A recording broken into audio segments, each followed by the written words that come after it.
Hi, welcome to the Luminary Lens, where heart meets strategy and stories spark transformation.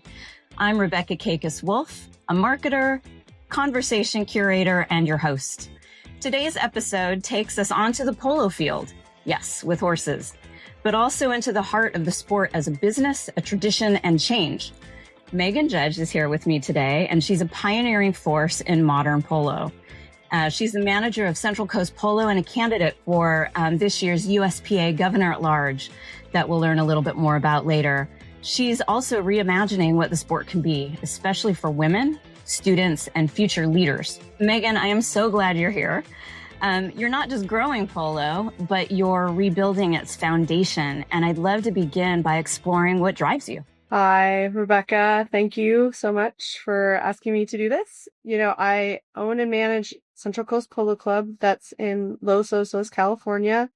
And I introduce people to the sport of polo, mostly youth and collegiate. And I would say that my passion and my focus is finding people that are really passionate about the horses and want to participate in this really fun sport that's for all ages. I've played for the last handful of years. We actually played as a family. I played with my daughter, as you know, and played both grass and arena polo. And when you talk about like youth in the sport and I know it's a very communal sport. I'd love to hear kind of your philosophy around that element of the sport. And like, if you had a mantra this season or your personal North Star even about this sport and what it means to you, what could you share that? My mantra is kind of be the change that you want to see in the sport. I feel as though it's, such a good time traveling up and down the state, meeting all the other people that love this sport, getting to be part of their family.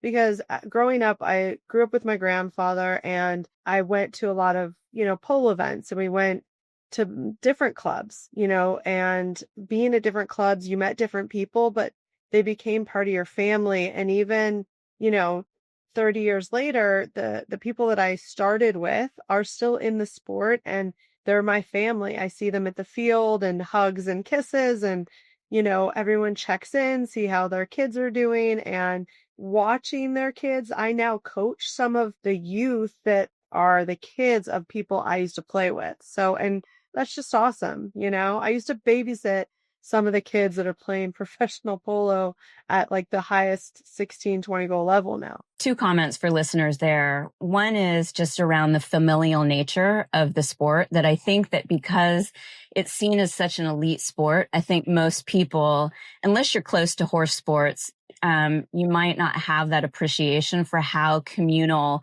how much hard work there is. How much maybe not high gloss it is, but how the community really does hold each other up. And it's a legacy sport in that respect. The other item that you mentioned, and maybe you can just define it for listeners, is you mentioned, the goal count, like 16 goal, for instance. Can you expand on a little bit about the sport? Like, what does that mean? Players enter the sport, they get rated as a novice, as like a 0. Or maybe a -1 to start with. And then as they get better, their handicap grows, kind of like golf. It goes the opposite direction. With polo, it goes up, and 10 being the highest rating. And so as people progress in the sport and they get better, they get higher handicaps. So if you go watch a game that's, say, 20 goals, the team is made up of 20 goals between the 4 players. So, you'll have like maybe a 5 and a 4, and then you'll have a 6 and a 3. Is that math match? And it's interesting too, because it's such a familial and sport, the community will build up interested players and athletes. If you demonstrate, that's been my experience, is that if you're interested and you kind of work hard, the community will help support your interest, kind of irrespective of ability to, pay at the highest levels, because it can be an expensive undertaking when you advance in the sport. Yeah, but I think that that's what's great is that, with polo, there's a place for everyone, right? So you might be a manager, you might be a horse trainer, you might be a veterinarian, you might decide that you want to be an amateur or a professional amateur. Like if you decide that you want to be an actual professional and you have that money to invest in horses and the time to play at that highest level, that's a spot too. But the entire polo community takes all different types of people to make it work. Kind of along those lines, when you started, because you've been connected to the sport for a long time, as you said earlier, but as a coach and a leader for one of the leading universities, quite frankly, in California, and one of the top collegiate polo teams, what are you doing differently to kind of, if you will, develop a new playbook for the sport? Did you see a gap anywhere that kind of said, hey, here's my mantra? I'm just curious, like what your leadership philosophy is for those listening. Yeah, I definitely saw a gap. I think that, AYSO and Little League, they start these students young and they show them, the fundamentals of the sport. And it becomes just something that these, youth want to do. And so I found that like if you bring in, young people like in camp age, I start my camps in the summer at like 7, 8 years old. And I've had even younger come out and do little mini horsemanship camps. But, you start this love of the horses, then you start this love of the sport, and the family becomes involved and vested in it as well. And you grow youth, and then the youth can then transition to high school players, and then they transition to college players. And at that point, even if they aren't in a bracket where they can buy, 4 or 5 horses, they have an understanding and appreciation for the sport. And when they can, maybe 20, 30 years down the road, they come back to it because it's something they already know how to do and it's not intimidating. They're like, oh, I know how to ride. I know how to hit a ball. They take that break for professional development and they come back in, or they stay in the sport as umpires, as coaches, as managers. They find a niche because there are a lot of people that play polo and people need to be supportive of the entire ecosystem. Yes, no, that makes a ton of sense. You mentioned like 4 or 5 different horses. And for those listening, the game of polo really does take horsemanship seriously. And there's a reason that you have what's called a string. And can you talk a little bit about horse safety, why you need so many horses, grass and arena polo, and kind of what the philosophy is associated with switching horses and how you use like the horse utilization? Yeah, you can play on any kind of horse, like a quarter horse, an appendix, a thoroughbred. I have a paint. It's teaching them the sport and then finding out where they fit. If they are not super fast, but they're super handy, they can play arena polo. If they're thoroughbreds or they're Argentine polo ponies and they're bred to run and play grass polo, they can. Typically, a horse will play for 7.5 minutes. And at the highest level, you need to then bring in a new horse every chukker. At the medium or low goal level, you can assess that horse. And if they're not taxed, you can bring them back again for a second chukker.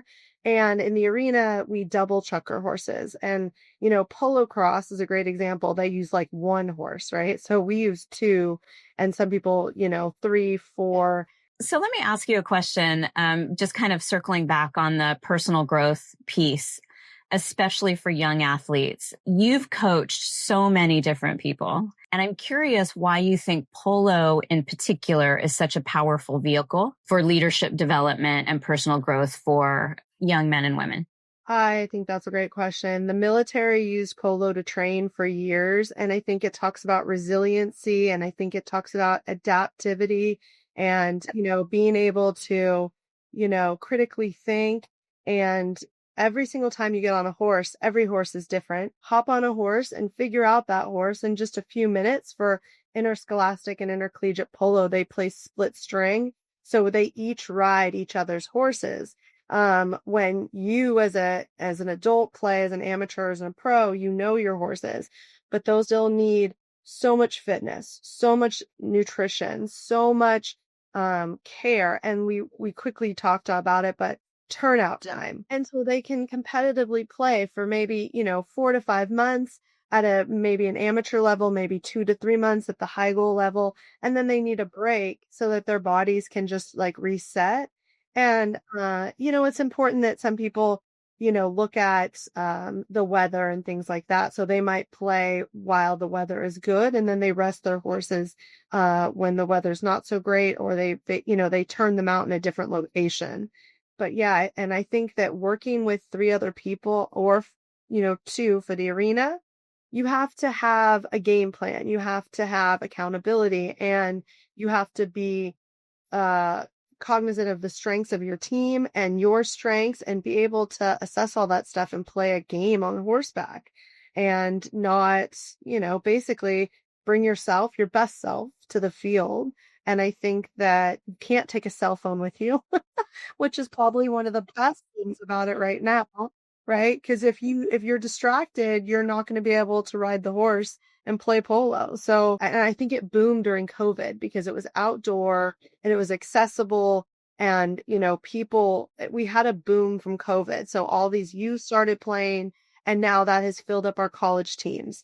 The reality that there's so many different dimensions to the sport. Like, it's my favorite sport. There's so many different dimensions to the sport. And when you're on the horse and kind of in the flow of it, you really can't think about anything else except your strategy, your horsemanship, what that other teammate needs from you. And as an adult, that's a gift to be able to only focus on something that isn't about your job, isn't about what's in your bank account, or whatever the issues of the day might be for yourself. And that's such a gift. It's a lot of strategy. And there's so many other elements too, when as an athlete, it's not just you, it's the animal that you're riding. And to your point earlier, when you're getting to know that horse and you haven't ridden it before, there's so many things that you need to actually factor in to play well in that chukker, which is the equivalent of kind of like an inning for those of you listening that aren't familiar.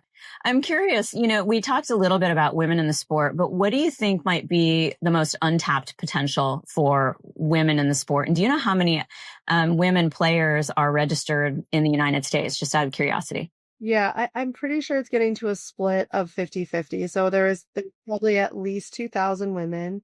And, I think that that's the other part of the sport that's really important, is that, like, when you start young adults and it's their first time, like their family's not teaching them, right? You're building a relationship with that family, and then they're coming into this family that's already there. It's like, you just drop in instant polo family. I think the biggest opportunity for growth is still in the youth. I think that we have not tapped into what we could tap into as far as youth polo programs. And I think it just even starts younger. Like we say, 5th grade for middle school, we say 7th grade for interscholastic, collegiate teams. But, I see it at Santa Barbara. You've got 2, 3-year-old kids already up on a horse, sometimes with their parents, sometimes solo. So, just building that access. And there's different ways, there's the e-wheels, for the hand-eye coordination. There's Pony Club. We're just getting, young students in the saddle. I'll tell you, one of the committees I sit on right now is how to grow instructors, right? Because there's clearly not enough instructors to teach these biggest opportunity, which is youth. How can we as an association give more education and build more instructors and build more clinics so that we can add to our exposure? Hey, Megan, so if you could offer one mindset shift rather, to every future leader on or off horseback, curious what you might suggest. What would that be? I think it would be the power of positive thinking, and recognizing things you can control and things you can't. Like with polo, I tell my players, you can't control the umpires, you can't control the other team, but you can control your reaction. So you can be, positive. You can be a good teammate. You can be respectful to the umpires, and you can have good horsemanship. So all those things are under your control. And then the other stuff that you can't control, you have to let go of in a game, right? And I also try to remind them that, you're in the arena and you're playing a sport, but you still want to be good sportsmen. Thank you for that. No, that's a really great tip for all of us. It's like focus on the things that you can control and do your best at those. As we close, I'd love to hear a little bit before we do close about your USPA Governor at Large candidacy. What does that mean? What does that role do? And what's your kind of perspective on the opportunity? Yeah, the role is to sit in with the USPA on their board meetings and be a governor at large. So I will be elected. There will be 10 of us. And with, my platform is, promoting West Coast, because we're a very big region, but we have like the most members. And we also have a lot of clubs. And my other platform will be, growing interscholastic, intercollegiate polo, and promoting women's events, and then the arena. So I'm looking forward to, continuing to be involved. Megan, thank you for sharing your wisdom and the grit attached to being a part of this sport. To everyone listening, consider what part you can play in creating access, whether in the sport, work, or community. And if this conversation inspired you, share it with someone who's ready to lead with courage. And tell us what you think at #Luminary Lens. Until next time, thank you so much.